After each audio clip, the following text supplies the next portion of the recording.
ফরিদগঞ্জে বাংলাদেশ জাতীয়তাবাদী মহিলা দলের ৪৬তম প্রতিষ্ঠা বার্ষিকী উপলক্ষে র্যালি ও আলোচনা সভা অনুষ্ঠিত হয়েছে। সোমবার বিকেলে ফরিদগঞ্জ পৌরসভাধীন বাসস্ট্যান্ড সংলগ্ন একটি রেস্টুরেন্টে এ অনুষ্ঠান সম্পন্ন হয়।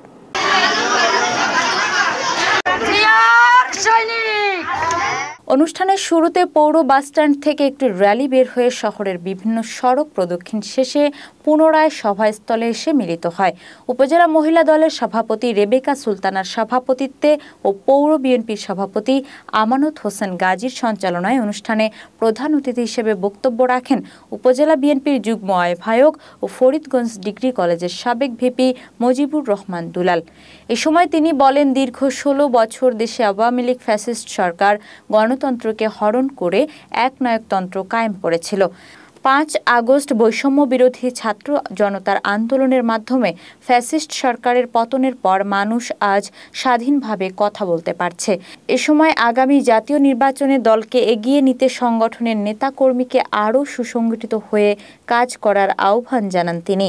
সভায় অন্যান্যদের মধ্যে বক্তব্য রাখেন উপজেলা যুবদলের সাধারণ সম্পাদক জাহাঙ্গীর আলম নান্টু, পৌর যুবদলের সভাপতি মোহাম্মদ ইমাম হোসেন পাটওয়ারি, পৌর বিএনপির যুগ্ম আহ্বায়ক মোহাম্মদ জামাল হোসেন, পৌর জাতীয়তাবাদী মহিলা দলের সভানেত্রী আলেয়া বেগম সহ অন্যান্য নেতৃবৃন্দ।